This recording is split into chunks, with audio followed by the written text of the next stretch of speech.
Buenas tardes, nos da gusto saludarles y listos para la palabra de Dios. Hoy nos vamos a hacer una prueba de ADN, ¿cómo la ve? Va a estar interesante. Vamos a un versículo que es Gálatas capítulo 2, versículo 20, va a ser nuestro versículo de inicio. Gálatas 2:20, voy a leer, usted me sigue ahí por favor. Dice así, Pablo: con Cristo estoy juntamente crucificado, y ya no vivo yo, mas vive Cristo en mí. Y lo que ahora vivo en la carne, lo vivo en la fe del Hijo de Dios, el cual me amó y se entregó a sí mismo por mí. Nuestro Señor Jesucristo vivió una vida de total obediencia al Padre. En Juan capítulo 5, versículo 30, Él dijo lo siguiente: yo no puedo hacer nada por mi cuenta. Eso significa, yo no voy a hacer nada de mi iniciativa personal, de mi propia voluntad, aunque la tenía. Sin embargo, Él estuvo dispuesto a hacerse obediente hasta la muerte, y muerte de cruz, porque el Padre le había asignado una misión. Por eso es que Él dijo: yo no puedo hacer nada por mi cuenta, o lo que yo quiero o sienta, no, sino que juzgo conforme a lo que escucho. Así mi juicio es recto, porque no busco mi voluntad. Fíjate qué frase de Jesús: no busco mi voluntad, wow, sino la voluntad de aquel que me envió. Eso es lo que yo busco. Vemos en este texto que Jesús tomó de manera libre, voluntaria, la decisión de obedecer al Padre. La obediencia es algo que tú decides hacer o no hacer, y Jesús lo hizo así. Jesús no hizo lo que Él quería, no, Jesús decidió hacer lo que debía hacer. Eso es distinto. ¿Qué es lo que Jesús debía hacer? Ir a la cruz a morir por nosotros. Eso era a lo que el Padre lo había enviado. Aquí hay un principio espiritual bien poderoso, que si lo captamos y lo hacemos nuestro y que se encarne en nuestro corazón, va a ser algo extraordinario para nuestra vida cristiana. El principio espiritual es este: un cristiano decide no hacer lo que quiere. A ver, mi corazón quiere hacer cosas, mi mente quiere hacer cosas, sí, pero a veces esas cosas van en contra de la voluntad de Dios. Entonces, yo como cristiano decido no hacer lo que quiero. ¿Por qué? Porque hay muchas cosas que quiero hacer, que anhelo tener, pero no son la voluntad de Dios. Un cristiano debe hacer lo que debe hacer, pero tomando una decisión para hacer su deber. Lo voy a decir en primera persona, lo voy a personalizar. Yo, Chuy Olivares, yo no hago lo que me gusta. Porque si hiciera lo que me gusta, no estaría aquí, estuviera en mi casa descansando, la verdad, viendo los Juegos Olímpicos. No, yo no hago lo que me gusta, tampoco hago lo que quiero, porque hay cosas que quiero que no son lícitas, pero no convienen, etcétera, sino que hago lo que debo hacer. Déjeme ilustrárselo con una anécdota de una madre que le dijo a su hijo un domingo temprano, le dijo: hijo, levántate ya, arréglate y vete a la iglesia. El hombre aquel enfadado le responde ante la insistencia de su madre: a ver, mamá, dame 3 razones para levantarme. La señora lo vio y le dijo: número 1, ya es muy tarde para estar acostado. Número 2, hoy es el día del Señor. Y número 3, tú eres el pastor. No, pues este pastor quería hacer lo que él quería, pero debía hacer lo que debía. ¿Entendieron ese principio? Es fundamental para la vida cristiana. Ya lo hice en primera persona, ahora lo voy a hacer en segunda persona del singular, o sea, dirigido hacia usted. Tú decides no hacer lo que te gusta, o puedes decidir hacer lo que te gusta. ¿Sí? Tú decides no hacer lo que quieres. Tú decides hacer lo que debes hacer, como padre, como esposo, como trabajador, como empleador, como empresario. Hay que hacer lo que debemos hacer, aunque no nos guste. Jesús habló de una nueva naturaleza que Él les daría a todos aquellos que creyeran en Él. Esa nueva naturaleza les iba a impulsar ahora y les iba a dar la capacidad para hacer lo que debemos hacer como cristianos. ¿Sí? En Juan capítulo 3, versículo 6, Jesús está hablando con un maestro de la ley, un conocedor de las escrituras, y Jesús le habla de esta nueva naturaleza, pero él no entendía. Y le dijo en Juan 3:6, está hablando con Nicodemo y le dice: lo que es nacido de la carne, o sea, carne es, así como nacemos de la carne, Chuy Olivares de carne y hueso. Lo que es nacido de la carne, así como pienso, así como, etcétera, lo que es nacido de la carne, carne es. Y lo que es nacido del Espíritu, Espíritu es. Y aquel hombre se le quedó mirando a Jesús como, no entiendo. Y le dice en el versículo 7, no te maravilles, no te sorprendas de que te dije, os es necesario nacer de nuevo.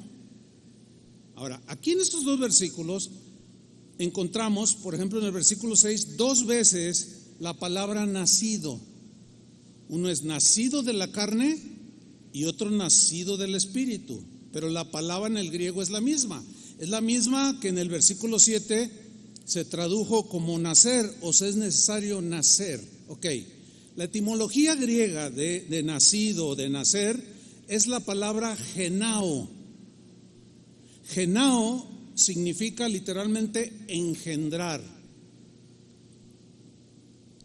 De genao se deriva una palabra para nosotros más conocida, que es la palabra genes. Ahora, los genes son segmentos cortos del ADN, o sea, muy pequeñitos. El ADN es el ácido desoxirribonucleico, por sus siglas ADN, que tenemos en el cuerpo. El ADN es un elemento químico de una molécula que contiene la información genética en todos los seres humanos.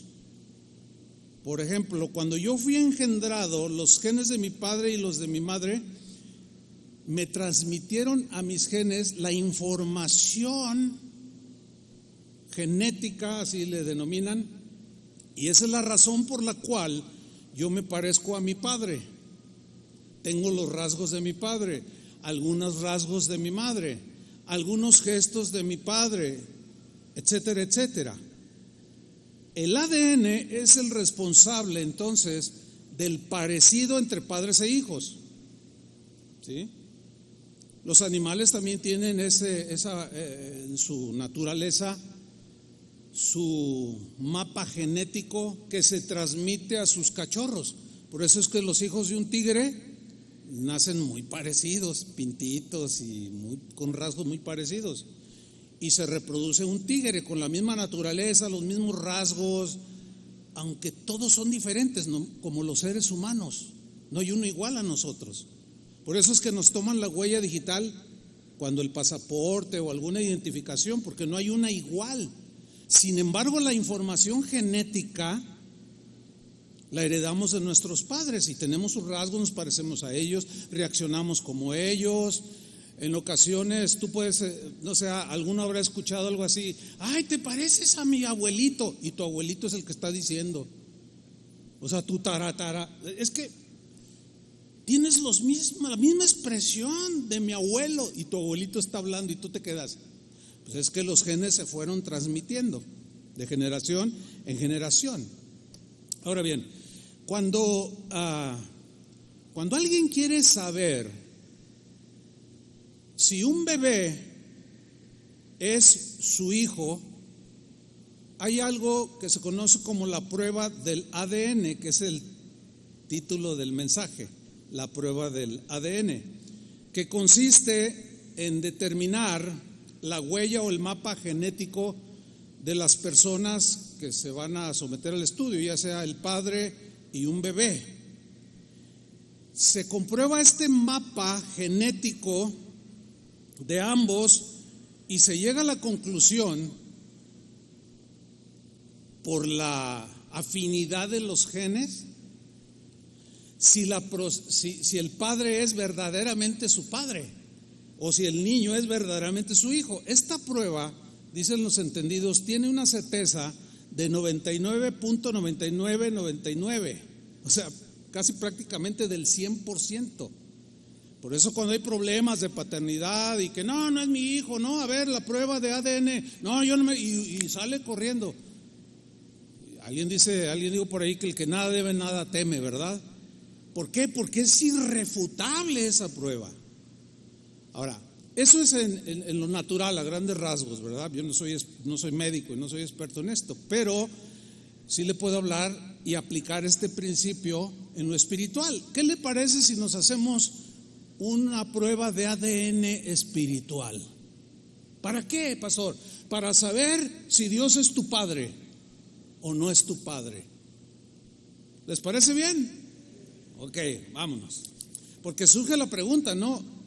¿Cómo saber si soy o no soy hijo de Dios? La respuesta así simple, de entrada, es por las características del ADN que hay en ti. ¿Te pareces a tu Padre Dios en lo bondadoso? ¿Te pareces en lo misericordioso? ¿Manifiestas los rasgos que tiene el Padre de su carácter? ¿Reaccionas como Él? Bueno, eso es lo que vamos a descubrir hoy. En Juan capítulo 8, versículo 44, Jesús le dijo a un grupo de personas que llegaron a agredirlo, les dijo algo bien fuerte. Pongan mucha atención. Juan capítulo 8, versículo 44, en la versión al día. Les dice Jesús: vosotros sois de vuestro padre el diablo. Wow, qué fuerte eso, ¿no? Ustedes son hijos del diablo, les dice, cuyos deseos queréis cumplir. O sea, querían matarlo. La Reina Valera dice: ¿por qué? Me queréis matar. Y luego les dice respecto a su padre el diablo: desde el principio o sea, el diablo, ha sido un asesino y no se mantiene en la verdad, porque no hay verdad en él. Cuando miente, noten esta traducción, expresa su propia naturaleza, su ADN, sus rasgos corruptos, torcidos, amargados, rebeldes, los saca pero con una libertad impresionante. Expresa su propia naturaleza porque es un mentiroso. Entonces aquí ya estamos viendo dos tipos de personas: los que son hijos de Dios y los que son hijos del diablo. Eso dice la Biblia. Suena así muy fuerte, pero eso es lo que establece la Biblia. Ok. En Romanos capítulo 6, versículo 6, Pablo dijo algo sumamente importante y quiero mencionarlo. Él está hablando acerca de la nueva naturaleza que se nos ha implantado cuando nacimos de nuevo, ¿verdad? Dice Romanos 6:6: ciertamente, sin lugar a dudas, dice esta versión, nuestra vieja forma de ser. A ver. ¿Cómo éramos antes? Conforme a la naturaleza que teníamos, antes que naciéramos de nuevo o nos hiciéramos cristianos, nos convirtiéramos en hijos de Dios. Nuestra vieja forma de ser, dice, fue clavada con Cristo en la cruz. Así aquella parte de nuestra vida que estaba dominada, controlada, esclavizada por el pecado, esa naturaleza con la que nacemos todos los seres humanos que nos esclaviza el pecado, quedó herida de muerte en el momento que nos convertimos, y de manera y en sentido espiritual somos clavados con Cristo en la cruz, porque Él murió en la cruz por nuestros pecados, y ahí lo venció a Satanás, y ahí, a partir de entonces, Él imparte una nueva naturaleza, ya no que nos esclaviza el pecado, sino una nueva naturaleza para parecernos a Dios, porque sus genes, por esta naturaleza espiritual nueva, nos son implantados. De esta forma, sigo leyendo, nuestro cuerpo pecador no sigue sometido a la esclavitud del pecado. Es decir, antes de Cristo el pecado nos dominaba completamente. Era casi un sí rotundo la respuesta que le dábamos al pecado, a la mentira, a la calumnia, a la blasfemia, al robo, a todo aquello que Dios aborrece. Bien. Sin embargo, aunque tenemos hoy una nueva naturaleza, seguimos batallando con el pecado, ¿sí o no? ¿Por qué? Porque este cuerpo se quedó con una inercia para seguir pecando. Pero la naturaleza nueva que tenemos hoy, el ADN de Dios, nos capacita, nos liberó en primer lugar. Y esa nueva naturaleza que Él implantó, ese ADN espiritual, nos capacita hoy para decirle no al pecado. Por eso Pablo decía, ya no vivo yo. O sea, ya no es tanto lo que yo quiera hacer. Aunque a veces mi carne me jala hacia la maldad, mi mente empieza a desviarse en pensamientos que no tienen que ver nada con Dios, hasta ofensivos son. Sin embargo, ya puedo dominarlos, ya puedo controlarlos, porque ya no soy esclavo del pecado. Eso es por razón de la nueva naturaleza. Y es cuando un creyente comienza a dar los frutos del Señor, que hablamos hace 8 días, ¿verdad? Y no pura apariencia. Bueno, Gálatas 2:20, que fue el versículo que tomamos de inicio, vamos allí de nuevo. Ahora entendemos por qué Pablo dijo esto. Dijo lo siguiente: con Cristo, unido a Cristo, porque sin Cristo pues sigo en mis pecados, ¿no? Pero con Cristo estoy en el presente juntamente crucificado. Ahora, ¿qué pasó con Cristo en la cruz al ser crucificado? Murió, ¿no es cierto? Lo cual está implicando que morimos al pecado. Ya no se enseñorea de nosotros. Continúo. Con Cristo estoy juntamente crucificado. Y luego dice una frase tan pequeña, pero encierra una profundidad tremenda. Dice, y ya no vivo yo. ¿Qué significa? ¿Que lo despersonalizó? No, no significa eso. Él siguió siendo el mismo Pablo, sus rasgos físicos, pero su ADN había sido cambiado. Y cuando él dice ya no vivo yo, significa con las decisiones que tomaba mi viejo hombre pecador, corrupto, que todo lo que decidía, todas las decisiones y todas las intenciones que tenía dentro eran de mal, era de ofender, de mentir, de matar, de robar, de blasfemar, de todo lo malo, como dice Romanos 2, pura corrupción. Entonces cuando él dice, ya no vivo yo, ahora tengo una nueva naturaleza, y esa nueva naturaleza ya la puedo yo usar para no ser dominado por el yo que me esclavizaba en el pasado.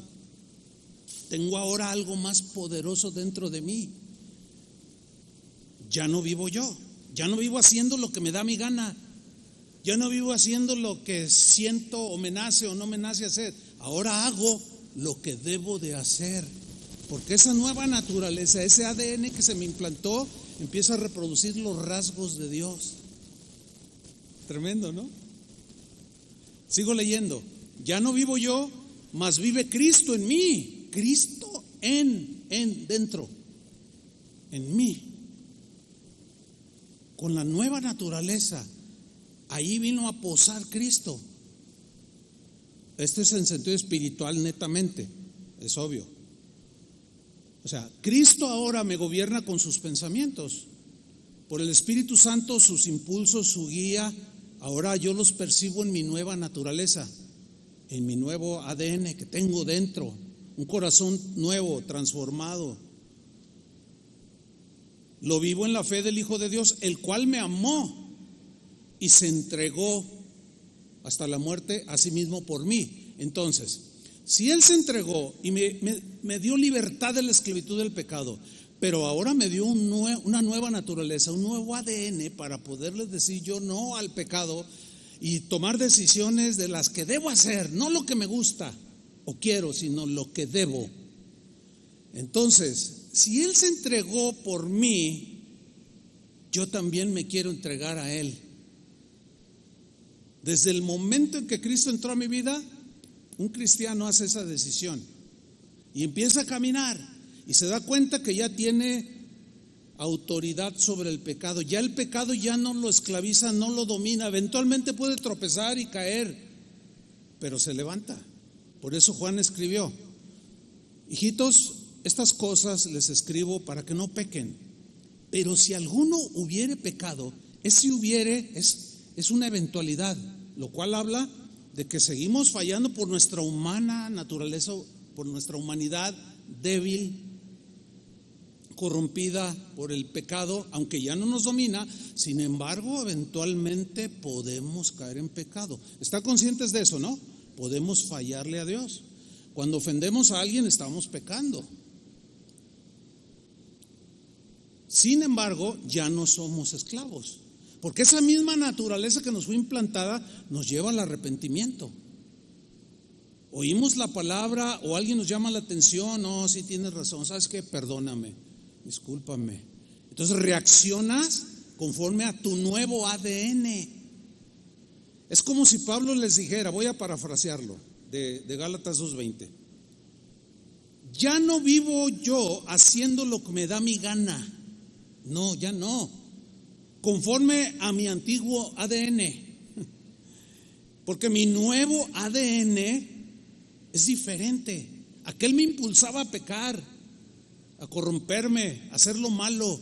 Pero ese nuevo ADN me impulsa a amar como Dios ama. Y empiezo a manifestar las características de Dios. Así como me parezco a mi papá, empiezo a parecerme a mi Padre Dios. Y me impulsa a restituir, a dar, a ser misericordioso, etcétera, etcétera, etcétera. Es decir, ya no quiero seguir viviendo como antes vivía. Ya no quiero, porque ya tengo la fuerza para decir que no. Eso es tremendo, hermanos, lo que el Señor hizo. Ahora, vamos a la prueba de ADN. A través de una historia donde están involucrados un rey, se llamaba Saúl, y un joven, muy jovencito, llamado David, que era pastor de ovejas. Era el más de los más pequeños, o el más pequeño de la familia de Isaí, su padre, y lo mandaban a cuidar las ovejas al campo. Y ahí Dios que ya conocía a este joven, Dios vivía en el corazón de este joven. Es una historia, la que vamos a leer, que nos va a revelar el ADN que cada uno de los dos tenía. Ambos, Saúl y David, eran totalmente distintos. ¿Por qué? Porque la respuesta que ellos daban, su manera de accionar, era motivado por la naturaleza que cada uno tenía. De manera que el ADN que estaba dentro de ellos, espiritualmente hablando, era muy distinto. y cada uno de ellos obró conforme a su naturaleza, y se parecían ambos al Padre que los engendró. Vamos a la historia. Primera de Samuel capítulo 8, versículo 4.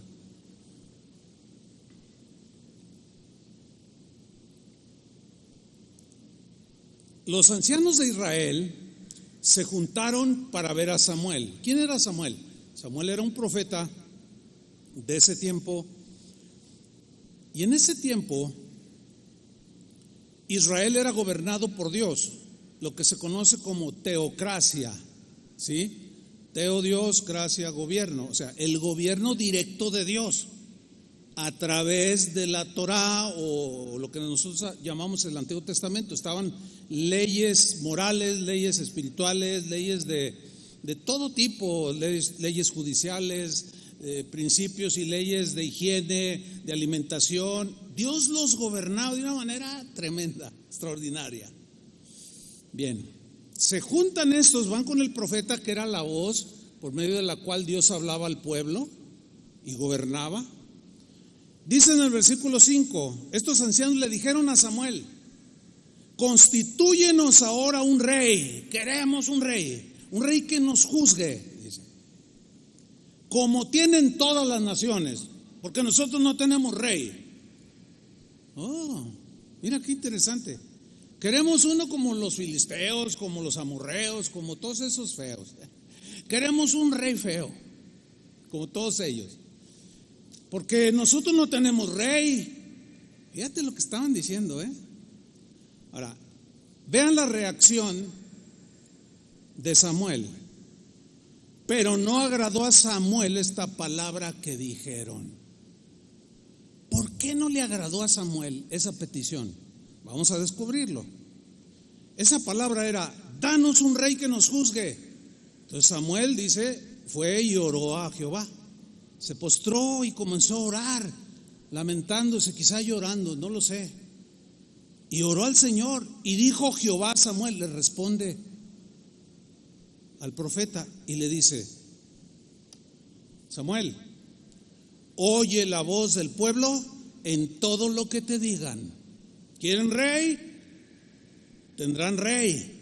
Pero mira lo que dice: porque no te han desechado a ti, que era la voz representativa de Dios ante el pueblo. No te han desechado a ti, Samuel, tú tranquilo. A mí me han desechado para que no reine sobre ellos. Ahora fíjate, aquí vemos que Dios les concedió la petición. ¿Por qué? Mira, lo peor que te puede pasar, que nos puede pasar, es estar pidiéndole a Dios algo o desear algo que no es la voluntad de Dios, y nosotros insistimos que fue lo que hicieron aquí. Y dijo: ok, no quieren que yo los siga gobernando, no quieren que yo siga reinando, pues qué mal les he hecho. Si lo único que quiero es bendecirlos. No, pero querían un presidente, querían un rey como todos los demás reyes. Inglaterra tiene su rey, España tiene su rey, todos los países, las naciones alrededor tienen un rey, y nosotros no tenemos, hazme favor.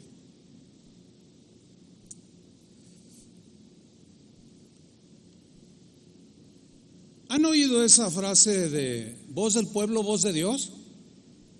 O sea, que implica esa frase que lo que piensa la mayoría es acertado.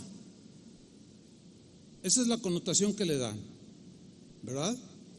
La frase, no se ponen de acuerdo los entendidos de quién la dijo, pero eso en realidad no importa.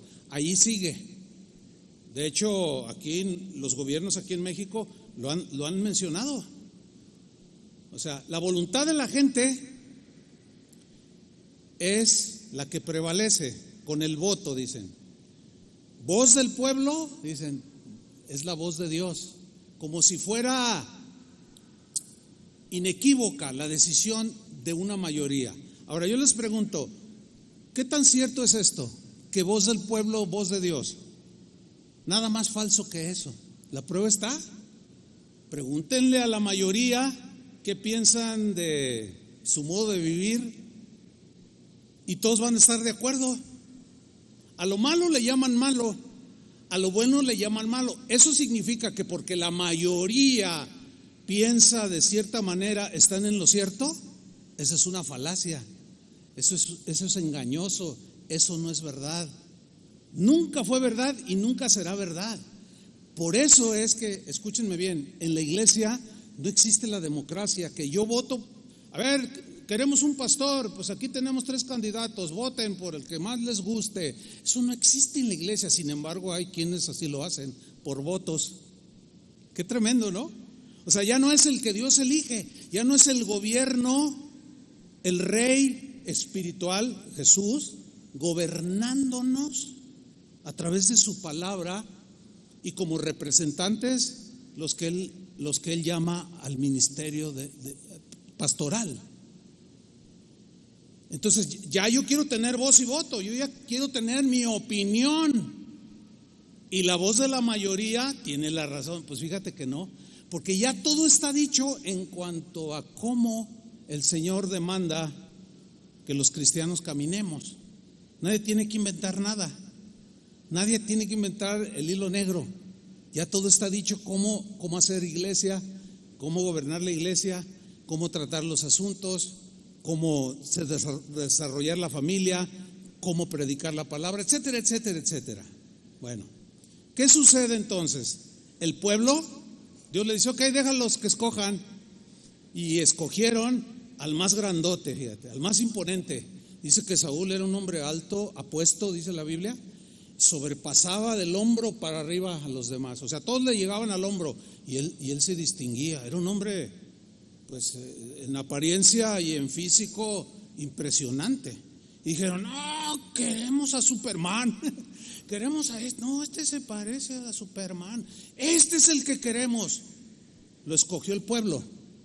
Ahora, lo llevan ante Samuel, y como Dios le había dicho, déjalos, les voy a mostrar cómo se equivocan cuando deciden y hacen lo que ellos quieren y no lo que deben hacer.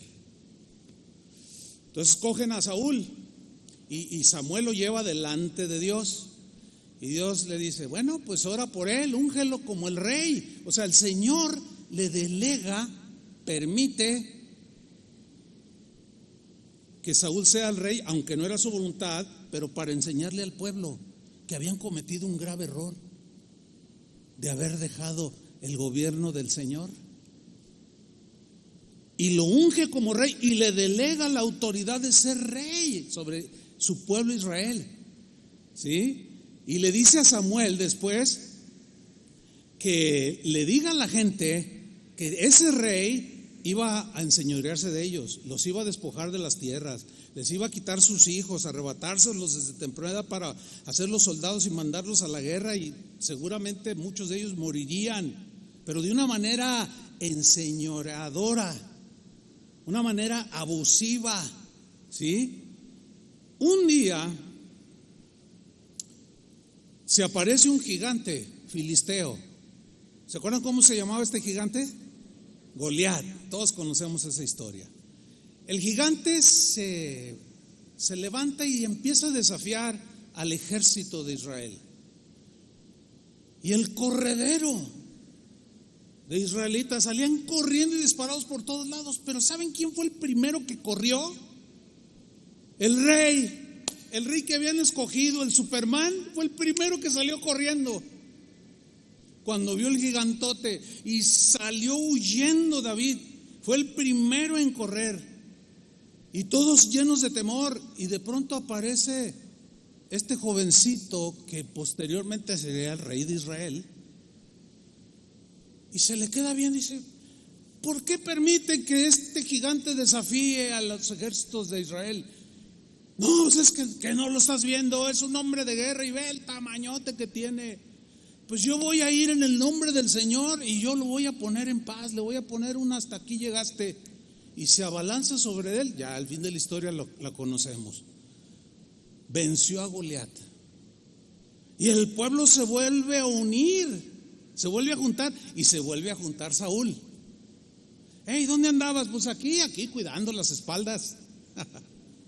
Él había reaccionado conforme a su ADN. Así son los del mundo.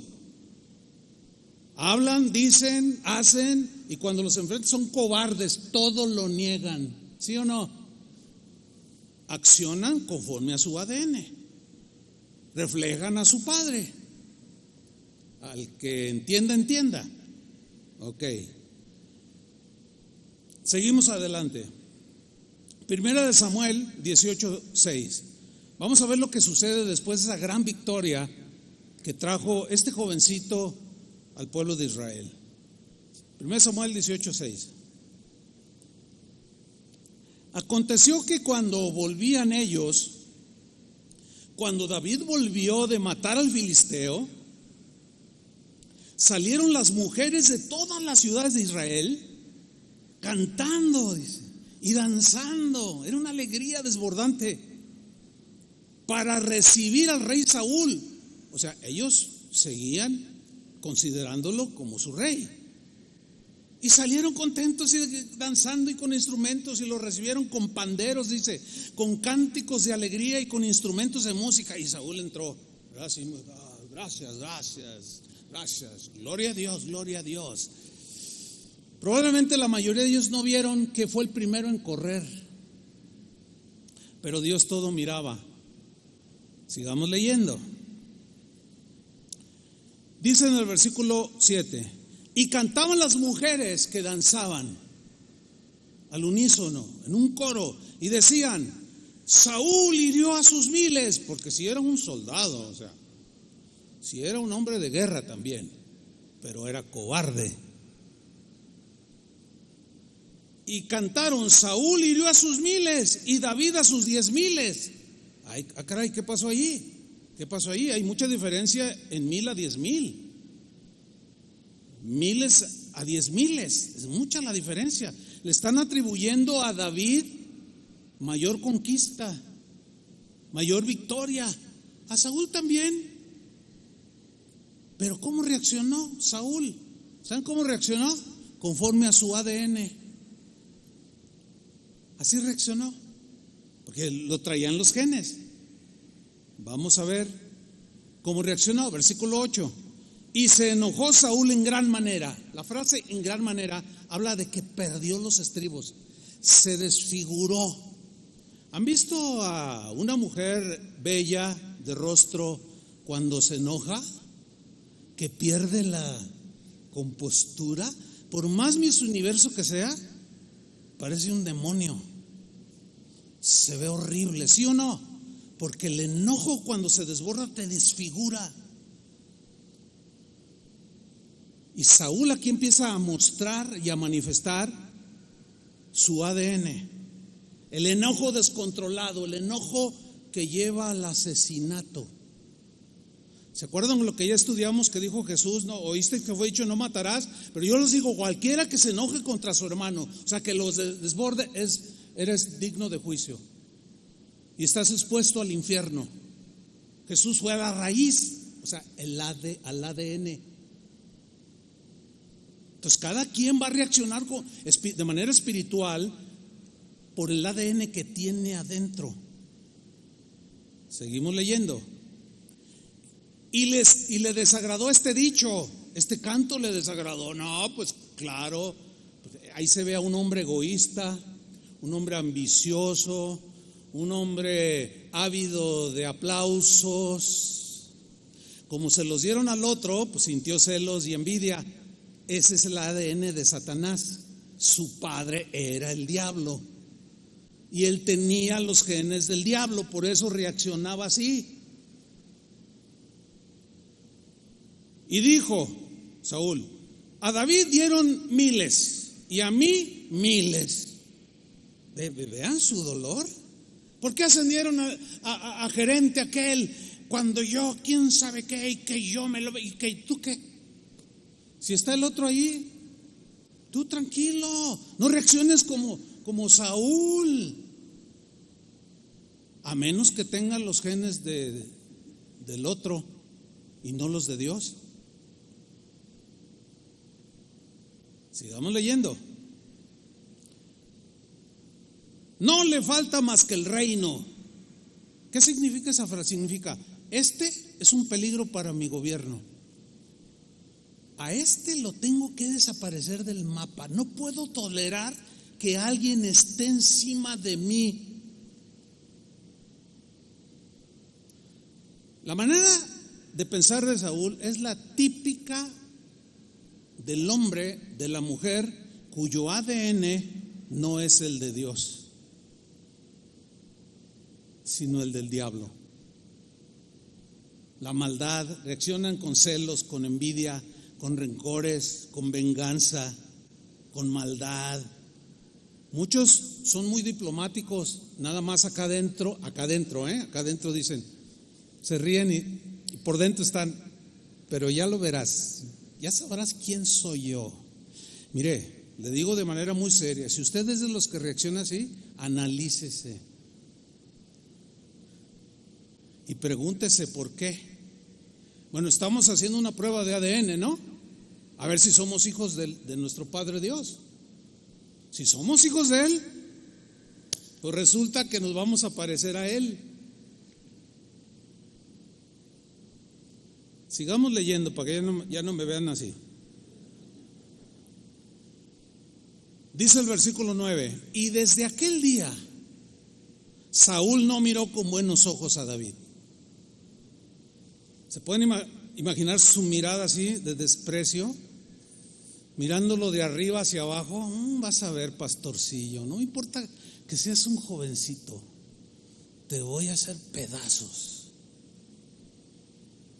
Saúl reaccionando conforme a su naturaleza, conforme a su ADN. Versículo 10.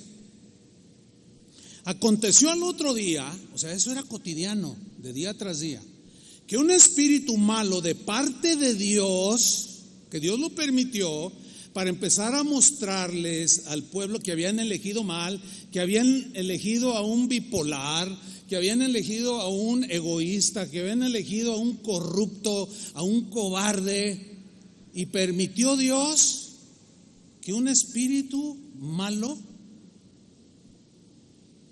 lo agrediera.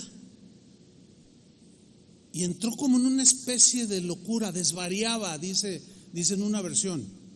Dice que ese espíritu malo que permitió el Señor para revelar el ADN de Saúl, él desvariaba, dice, en medio de la casa. Hay una versión que dice enloquecía, cambiaba de personalidad. No que estuviera posesionado, sino que su celo, su amargura lo llevaban a grados, niveles de presión sobre su corazón. Su presión arterial de seguro se elevaba y le afectaba la salud, la manera de pensar, y desvariaba. Y los demás lo miraban. Ay, pues, ¿qué le pasa al grandote Saúl? ¿Qué le pasa? Bueno, sigamos leyendo. David tocaba con su mano, porque él era músico, tocaba el arpa, cantaba, componía salmos. Los salmos, muchos de los salmos que tenemos en la Biblia, él los compuso. ¿Quién no conoce el Salmo 23? De los salmos más conocidos, más leídos y más cantados en la historia. Era un hombre ungido, tocaba bien el arpa, su voz estaba ungida por Dios. Y hay otro pasaje donde dice que llevaron a David en una ocasión con Saúl, que estaba ahí todo deprimido, todo fuera de sí, y empezó a tocar su arpa y empezó a cantar el Salmo 23, el Salmo 24, qué sé yo. Y dice que Saúl descansaba y se quedaba dormido, y venía como un sosiego, como una paz. Fíjense qué poderoso es un músico ungido por Dios. No solo que toque bien, porque hay muchos tocan muy bien, pero tienen ADN de Saúl. Son rebeldes, son envidiosos, no pueden ver que otro cante bien porque ay, qué horrible. Pero ¿saben una cosa? Es bien fácil detectarlos, facilísimo, por cómo reaccionan. El que tiene el ADN de David que toque bien, porque la Biblia dice que debe tocar bien, debe tocar ungido, pero nunca debe tener celos de ninguno. ¿Se imaginan en una orquesta sinfónica el primer violín allí o el primer instrumento que esté llevando el inicio de una sinfonía o qué sé yo? Hay un instrumento que son los timbales, son unos tambores de este tamaño. Hay piezas que solamente tienen una participación y le hacen tum, tum, tum, tum y ya. Es todo lo que hacen. Al menos yo nunca he visto que un timbalista en una sinfónica diga, ay, aquí nomás es tum, tum, tum, tum. ¿Y aquel por qué se está acá? No, porque entienden que cada uno hace una parte. Y nosotros tenemos que hacer una sinfonía, hermanos. Por eso entre nosotros los celos, las envidias no caben. Una vez un pastor, fíjense, me dijo, oye, ¿no sientes así que se te mueve el tapete que algunos de tus pastores prediquen bien? Dije, ¿cómo van a dar celos? ¿No te da intranquilidad, inseguridad? Le dije, ¿cómo crees? Le digo, pero yo sé por dónde iba, porque era un tipo Saúl, que no puede ver a nadie que haga las cosas bien porque siente que su reino peligra.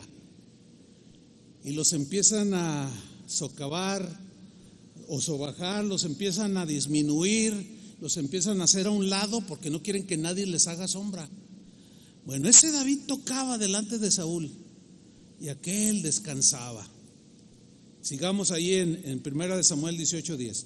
David tocaba con su mano como los otros días. Y tenía Saúl la lanza en su mano.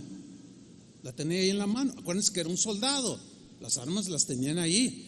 Pero empezó a tocar David y Saúl agarró la lanza. Y a pesar del bien que le hacía escuchar música ungida para el espíritu, su ADN seguía impulsándolo. Versículo 11. Y arrojó Saúl la lanza, diciendo, enclavaré a David a la pared. Y ¡sha! Le tira la lanza. Pero dice el texto, pero David lo esquivó, lo evadió. ¿Cuántas veces? 2 veces quiso asesinarlo. Bueno, ¿qué se podía esperar de alguien que tenía el ADN de Satanás, que es homicida desde el principio? ¿Cómo iba a hablar verdad si su padre era el padre de mentira y él tenía los genes de él? Por eso actuaba de esa manera. Los que tienen el ADN de Saúl tiran lanzas para asesinar a sus semejantes. Ahora, entendemos que las lanzas de hoy pues no son literales y remotamente una pistola, un rifle de asalto. No, pero ¿qué me dice de las lanzas que tiran muchos para enclavar a su adversario, al que les cae mal, qué sé yo, por cómo hablan? ¿Qué me dicen de eso? Tiran una lanza de difamación, tiran una lanza de calumnia, tiran una lanza de crítica mordaz, tiran una lanza de amargura y quieren clavar a todo el mundo. Ellos nunca se equivocan, ellos no tienen por qué reconocer que se equivocan, porque su ADN se los impide. No pueden reconocer que se equivocan y fallan y obran conforme a su ADN. No una vez, 2 veces. Pero el ADN que David tenía le impidió regresar la lanza, porque la lanza se clavó en la pared y era fácil quitarla, sacarla, acomodar y lanzar, que estaba medio torombolo el rey. Era fácil clavarlo y traspasarlo. 2 veces, pero el ADN de David le impidió. Él decidió, no lo que quería, porque a lo mejor adentro, porque a veces si uno siente, ¿verdad? Adentro, pero dijo, no puedo hacer yo esto. Dios es mi Padre. Su ADN lo llevó a esquivar las lanzas. Entonces, los hijos de Dios esquivan las lanzas. Los hijos de Satanás lanzan y tiran las lanzas. Te acribillan con una ráfaga de AK-47, 120 tiros en un 30 segundos. Es impresionante esas armas. Te acribillan. Así son los hijos del diablo. Obran conforme a su naturaleza, a su ADN. De ahí en adelante vemos que el ADN de Saúl lo llevó, lo arrastró hacia una despiadada persecución contra un jovencito llamado David. Y por si fuera poco, ¿saben qué hizo Saúl? ¿Qué creen que hizo? Abrió una página de Facebook. Dijo, no, si se me va así, lo voy a desprestigiar. Voy a sacar las verdades de ese David que se cree muy de Dios, muy espiritual, y ahí lo voy a difamar, lo voy a calumniar, voy a sacar todo a la luz, que todo el mundo se entere quién es verdaderamente ese tal David. Digo, al que entienda, entienda, no vayan a decir, ay, ¿qué está diciendo el pastor? Si en aquel entonces no había Facebook. Digo, que entienda el que entienda. ¿Seguimos? Acuérdense que estamos en un examen de ADN. Segunda de Samuel 24:1. Vamos a seguir viendo cómo la conducta de Saúl delataba su ADN.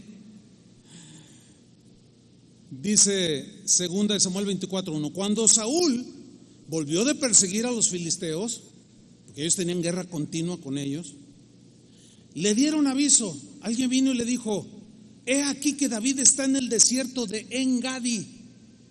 Ahora, los que fueron y le dijeron, era alguien que seguramente eran de su mismo ADN, porque pues, conocían a David, era un joven inocente, de corazón limpio, bueno, pero les simpatizaba a ellos, les simpatizaba el rey Saúl, y consentían que abusara de su autoridad de rey, matando a un inocente. Y fueron y le dijeron, siempre habrá gente así, que se pone del lado de los malos. ¿Saben por qué? Porque son de su misma naturaleza. Ustedes han observado en el reino animal que los leones se juntan con los leones, ¿sí o no? Las jirafas se juntan con las jirafas. Los elefantes se juntan con los elefantes. Las hienas con las hienas. Los buitres con los buitres. Las águilas con las águilas. Todo conforme a su naturaleza, a su ADN, a sus rasgos, sus característicos, su genética. ¿Con quién te juntas? Buena pregunta. Versículo 2. Tomando Saúl 3,000 hombres escogidos de todo Israel, o sea, los más feroces, los más guerreros, los más los escoge.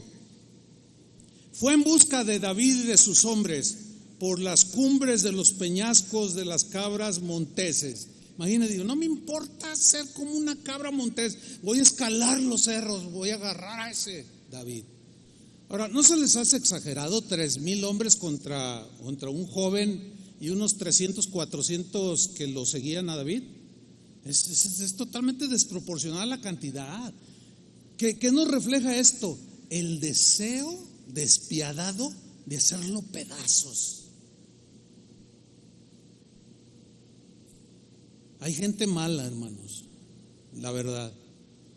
Hay gente muy mala. Y hay gente de plano que tú dices, este es un engendro del diablo. Unos manifiestan cierto nivel de los rasgos de ADN de su padre, el diablo, con hipocresía, disimulan, se ven buenos, pero en realidad en su interior no lo son tanto. Otros son más abiertos y otros de plano te dicen, yo hago todo esto. Versículo 3. Y cuando llegó a un redil de ovejas en el camino, donde había una cueva, entró Saúl en ella para cubrir sus pies. Esta frase, cubrir sus pies, es un eufemismo que significa que le tuvo necesidad de ir al baño, lo que decimos hoy nosotros, quiero ir al baño. Entonces tuvo necesidad de ir al baño, se metió a la cueva a hacer sus necesidades, pero resulta que en la cueva estaba David. Fíjense, lo perseguía y no sabía ni dónde andaba, y lo tenía allí en la cueva. Vamos a leer, dice: y David y sus hombres estaban sentados en los rincones de la cueva. Seguramente escucharon: oye, ¿quién es? Es Saúl, es Saúl. No, ya no podían salir por la entrada, no había salida, era la misma, y se fueron al rincón de la cueva. Dice el 4: entonces los hombres de David, lean con mucha atención, entonces los hombres de David le dijeron: he aquí el día que te dijo Jehová, he aquí que entrego a tu enemigo en tu mano y harás con él como te pareciere. Mire, en primer lugar, eso que dijeron era mentira. Dios nunca le dijo a David semejante cosa. Ahora, esos que le dijeron a David eran de los hombres que estaban con él. Esos hombres estaban reaccionando con el ADN, al menos ese era el rasgo en ese momento, de Saúl: venganza. Mira, Dios te lo entregó, te lo puso de pechito, decimos nosotros, ¿no? Te lo puso ahí para que lo claves en la pared o en el suelo o ahí donde está haciendo sus necesidades. Dale con todo, David. Esto nos habla de algo, que a veces puede haber gente que está con nosotros, pero que te aconseja mal.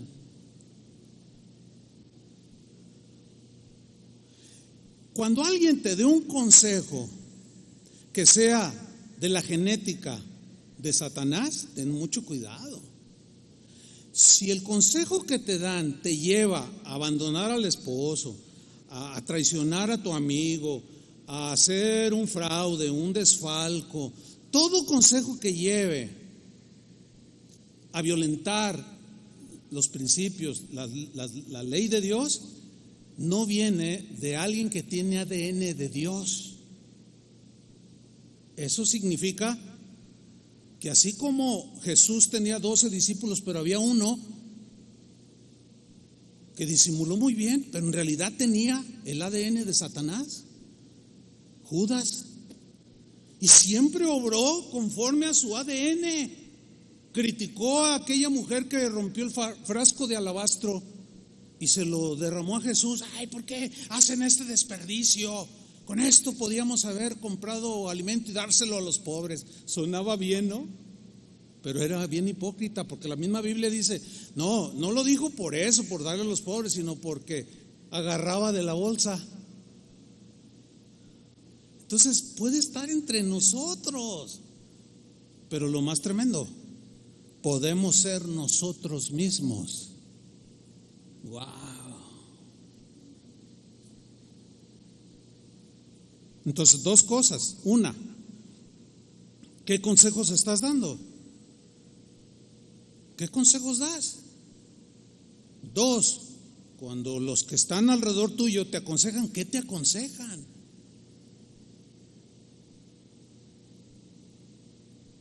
Interesante, ¿no? Sigo leyendo. Y se levantó David, al final del versículo 4. O sea, incitado, fíjense, de entrada David reaccionó, se levantó. Se entiende que llevaba su espada o una lanza, qué sé yo. Y calladamente ya lo tenía allí, a su alcance. Cortó la orilla del manto de Saúl. Ahora, se entiende que el manto para hacer sus necesidades se lo quitó y lo dejó por ahí para poder hacer su necesidad. ¿Sí? Entonces llegó sigilosamente David y estaba en entredicho, o estaba en esa decisión si hacía el consejo que le dijeron o no lo hacía.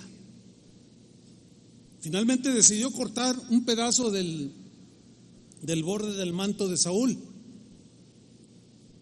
Sigo leyendo. en el versículo 5. Después de esto se turbó el corazón de David porque había cortado la orilla del manto de Saúl. Como que reaccionó y dijo: no, a ver. Mi ADN no es del diablo. Mi ADN es de Dios, mi Padre. Yo no puedo reaccionar como yo quiero, conforme a esa naturaleza satánica de hacer el mal. No, yo tengo que hacer algo diferente porque soy diferente. Yo no soy igual que Saúl.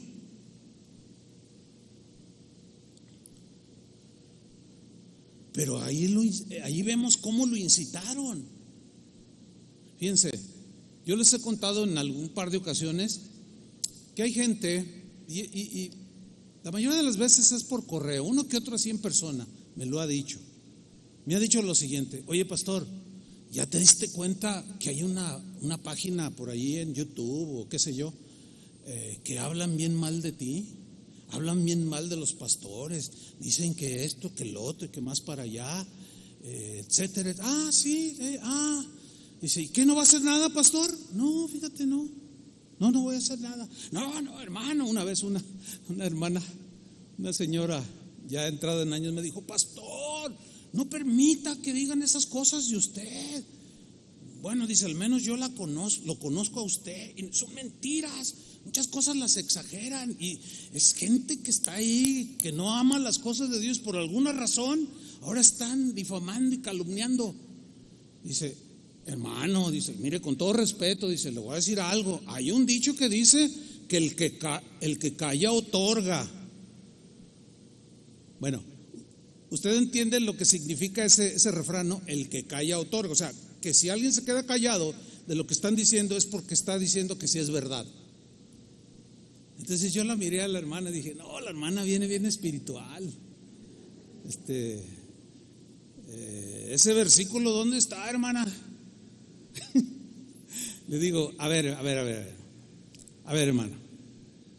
Cuando Jesús estuvo aquí en la tierra, le dijeron que era borracho, que era un maestro falso, que era mentiroso, que era comilón, que era un falso profeta. Y cuando lo empezaron a golpear y cuando todo lo que le dijeron y le hicieron, dice la Biblia que él enmudeció como cordero y no abrió su boca. Mientras yo le iba diciendo, como que le iba cayendo el 20 a la hermana, abría los ojos así. Le dije: entonces todo lo que dijeron de Jesús era verdad porque él cayó, por eso otorgó. Ay, hermano, pues no, ¿verdad que no? Entonces no voy a hacer nada, no voy a decir nada. Eso es algo, pues es que tengo el ADN de Dios. ¿Cómo voy a comportarme como Saúl y regresar la lanza? Yo no tengo el ADN de Saúl. ¿Usted lo tiene? Entonces, ¿por qué regresa la lanza? ¿Por qué se defiende que no es Dios su defensor? ¿Que Dios no sabe lo que haces y lo que no haces?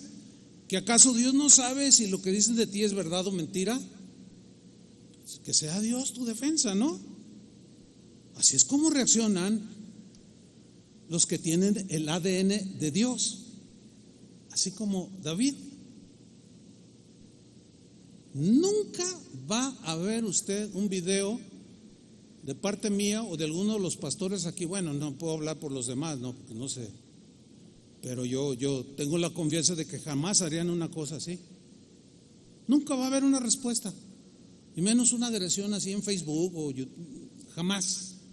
Que digan lo que digan. No somos Saúles, queremos ser Davides. Decidimos. ¿Por qué? Porque tenemos el ADN de Dios. Por eso.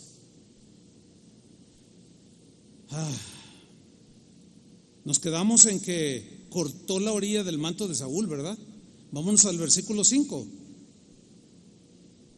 al 6.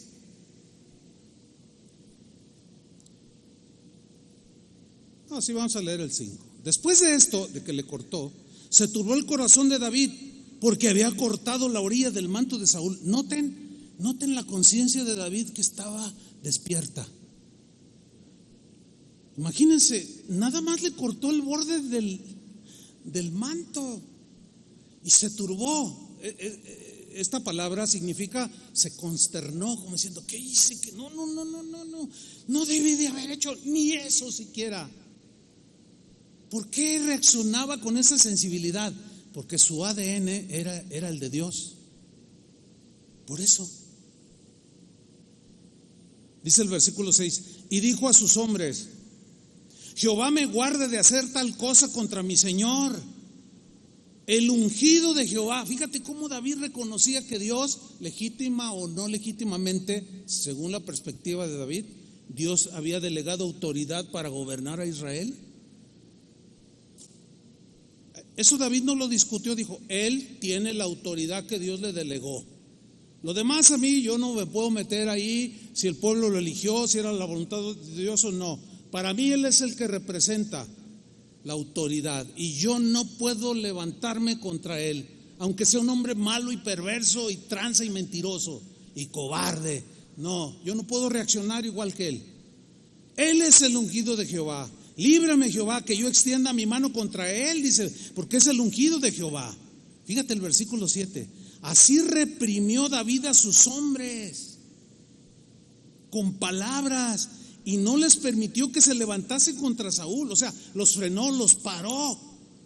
Eso es lo que debemos hacer cuando alguien, aunque sea nuestro amigo, pueda andar en la carne, como lo expresa la Biblia, y andar enojado, molesto y decir, no, dale tú también, mira, así, mira, me mandaron un video donde lo vieron, públicalo.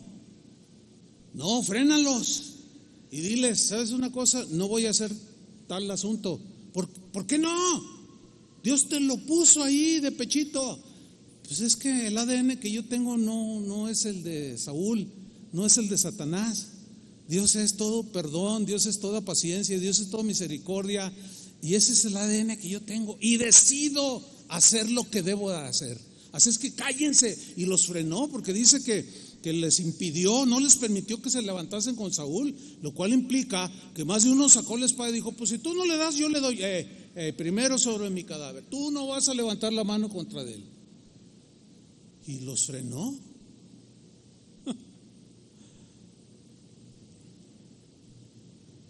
Y no les permitió, dice, que se levantasen contra Saúl. Y Saúl, quitado la pena, ni cuenta se dio de todo esto, salió de la cueva y siguió su camino, dice en el mismo 24, pero hasta al versículo 8 siguiente, dice, también David se levantó después, o sea, se sale Saúl, se pone su capa, se sale, se va con sus soldados, empieza a caminar, David también lo hace sigilosamente y saliendo de la cueva, dio voces detrás de Saúl, que ya se había adelantado, y le gritó, le dijo, mi señor el rey. Y cuando Saúl miró hacia atrás, David inclinó su rostro a tierra, hizo reverencia. O sea, es significativo que a pesar del trato que tuvo, ni siquiera le faltó al respeto. Qué tremendo David, ¿no? Wow. Y le hizo la reverencia que se usaba en ese tiempo cuando estabas delante de un rey. Y dijo David a Saúl, le pregunta, ¿por qué oyes las palabras de los que dicen? Mira que David procura tu mal. Porque había otros que lo instigaban, diciendo, mira, David te quiere quitar el trono, o sea, le aconsejaban mal. Y este reaccionaba conforme a su ADN. He aquí, dice el versículo 10, ¿han visto hoy tus ojos cómo Jehová te ha puesto hoy en mis manos en la cueva? Y Saúl como que yo no he visto nada. Y me dijeron que te matase. Y miren cómo termina el versículo, pero te perdoné. Wow. No. La verdad es extraordinaria esta historia, hermanos. O sea, mira tú todo lo que me has hecho. Me has querido clavar 2 veces en la pared. Me has perseguido por todo Israel, de montaña en montaña. He padecido hambre, persecución. Te tuve a 1 metro de distancia, pero no te maté, porque yo no soy igual que tú. Somos diferentes tú y yo. Y yo no obré como tú, porque yo tengo el ADN de mi Padre. Dios es mi Padre y te perdoné. De la manera que Cristo os perdonó, así también perdonados unos a los otros. El que se niega, se puede dudar que tenga el ADN de Dios.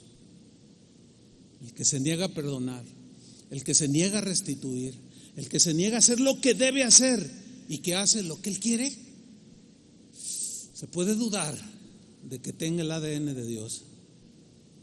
Te perdoné, le dice, porque dije, o sea, se habló a sí mismo, no extenderé mi mano contra mi Señor. No, decido no hacerlo.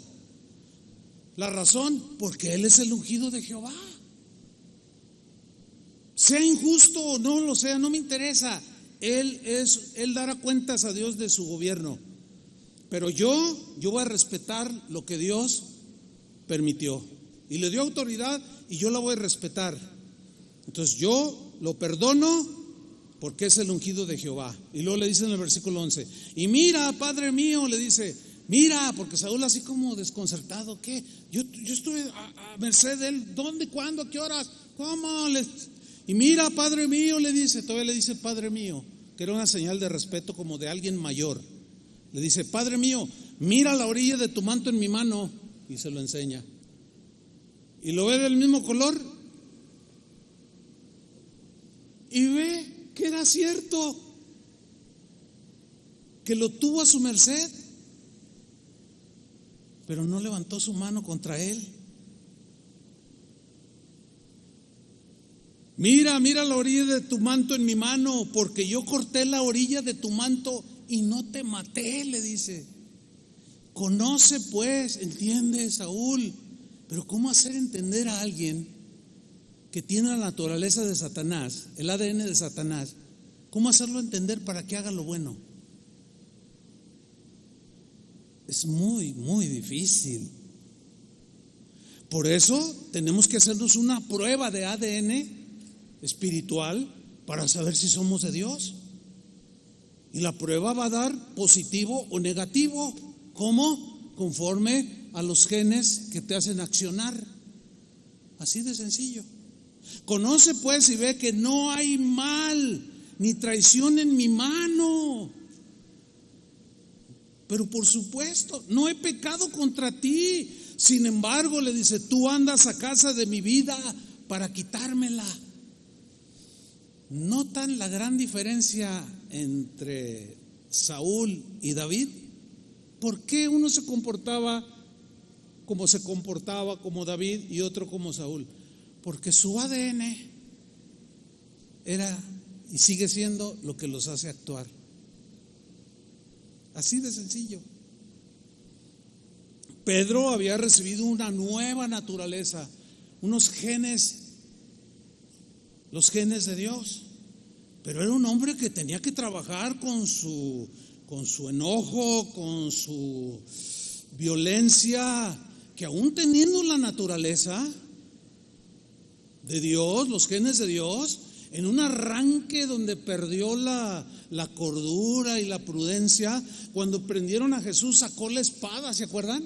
Y la desenfunda y le tira a un soldado y le corta la oreja cuando en realidad lo quería partir en dos. Y Jesús, la reacción de Jesús no fue bien, dale la otra. Imposible, ¿cómo iba a recibir una instrucción de ese tipo? Lo reprendió y le dijo, Pedro, guarda la espada, le dijo. Si tú matas a alguien con espada, a espada te van a ejecutar a ti también, pena de muerte al que quite la vida. Guarda tu espada. Y yo me imagino así, jadeante, todo enojado, pero hizo la espada a un lado. Después se calmó. Al rato estaba negando a Jesús. ¿Se dan cuenta cómo cuando reaccionamos en ese hombre viejo que como que quiere resucitar, nos metemos en muchos problemas, hermanos? No, no, no, no, no. Como el hijo pródigo volviendo en sí dijo, ay, no, ¿qué estoy haciendo? David volvió en sí también. Piensa, piensa, piensa. Pedro, no te olvides que tu ADN es diferente. Yo me imagino a Pedro guardando la espada así como que nadie, yo no, Señor, y dejándola ahí, ¿verdad? Sigue la historia, vamos al final. 1 Samuel 24:12. Juzgue Jehová entre tú y yo, le dice a Saúl. Dios es el que va a dar su veredicto. Y mira lo que le dice: y véngueme de ti, Jehová, pero mi mano, yo, no será contra ti. Yo decido no levantar mi mano, yo decido no responderte, yo decido no hacer ningún video para contraatacarte, yo decido no responderte en Facebook, yo decido guardar silencio. Yo no voy a levantar mi mano contra ti, porque soy diferente a ti. Dios es mi Padre. Versículo 15. Jehová pues será juez, y él juzgará entre tú y yo. Él vea y sustente mi causa, y me defienda de tu mano. Wow, aquí miren, vemos algo muy interesante. David como que se adelantó al tiempo de Jesús, cuando Jesús dijo, si tu enemigo te da una mejilla, ponle la otra. Es que tenía los genes de Dios, y los genes de Dios, la naturaleza de Dios, esa es eterna. Y ya se veían rasgos impresionantes de David. Los saúles lo entienden diferente. Los saúles dicen, si tu enemigo te da una mejilla, tú dale en la otra, regrésale la ofensa, véngate de él. Versículo 18. Saúl reacciona, pero pongamos atención. Le dice a David: tú has mostrado hoy que has hecho conmigo bien. De pronto como que se le bajó lo agresivo, y como que reaccionó, dijo, híjole, me tuvo en su mano y no me mató. Y reacciona, pero era hipócrita hasta eso, ¿no? Porque él siguió haciéndolo. Pero aquí en este caso le dice: tú has mostrado hoy que has hecho conmigo bien, pues no me has dado muerte, David, habiéndome entregado Jehová en tu mano. Porque ¿quién hallará a su enemigo y lo dejará ir sano y salvo? O sea, le está diciendo, porque si hubiera sido al revés, yo sí te corto la cabeza. David, tú tienes otra altura, tú eres diferente, no tengo la menor duda. Tú vuelas alto como las águilas. ¿Por qué? Porque solo los que tienen el ADN de Jesús muestran los rasgos de Jesús. Y luego le termina hasta bendiciéndole. Fíjate lo que le dice: Jehová te pague con bien por lo que en este día has hecho conmigo. Dios te bendiga, David, por esto que hiciste, me perdonaste la vida.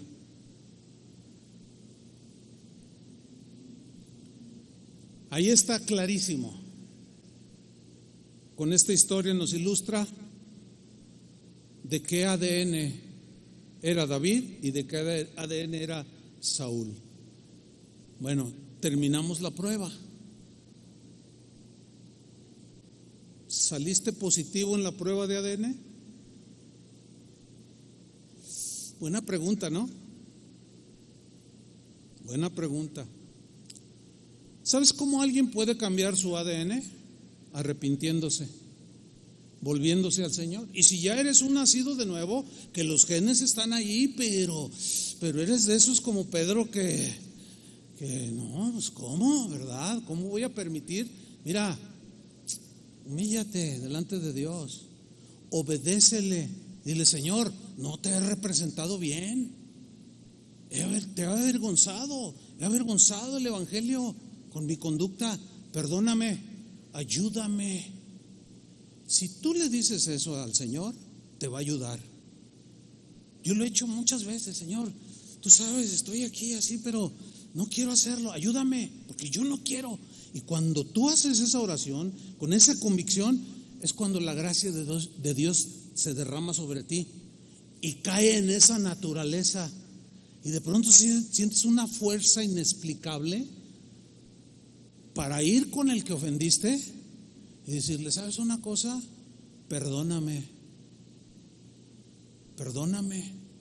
te ofendí, te falté, te calumnié, espero recibas mi perdón. Y resulta que el otro te dice, sí te perdono. No te imaginas lo que viene después de eso. Ahora sí que se te pinta. ¿Han oído esa frase también, que hijo de tigre pintito?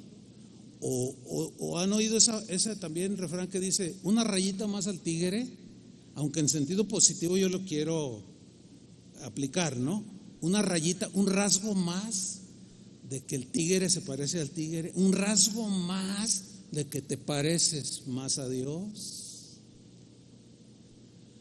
Oremos, hermanos, oremos y démosle una respuesta al Señor. Inclina tu rostro, pónganse de pie. Y puedes hacer esta oración. Señor, gracias porque hoy he sido confrontado, he sido desafiado a reconocer cómo han sido mis acciones, mis reacciones, mis respuestas. Yo he dicho muchas veces que soy tu hijo, que soy creyente, que soy cristiano, pero con mis acciones lo he negado y no me he parecido a ti, Señor, y te he mal representado. Pero voy a dejar de pelearme en las redes sociales, voy a dejar de blasfemar, de calumniar, de responder y aún de opinar, porque es una decisión que hoy hago para seguir adelante manifestando el ADN que sí vive en mí, está en mí, el ADN de Dios. Padre, perdóname. Así como Pedro perdió la compostura, la hemos perdido, Señor. Pero tú lo levantaste a Pedro, aún después de haberlo negado. Señor, ayúdanos. Ese nuevo hombre quizá está recién nacido y tiene que crecer y madurar. Ese nuevo hombre quizá está descuidado, no lo hemos alimentado con tu palabra, no hemos obedecido y está débil ese hombre nuevo, pero ahí sigue la naturaleza, los genes tuyos, Señor. Hemos sido engendrados del Padre por la palabra, somos hijos de Dios. Señor, concédenos por tu gracia que cada día reflejemos los rasgos de nuestro Padre Dios, que es todo perdón, misericordia, misericordioso, bondadoso, generoso, paciente, lleno de amor. Ayúdanos, Señor.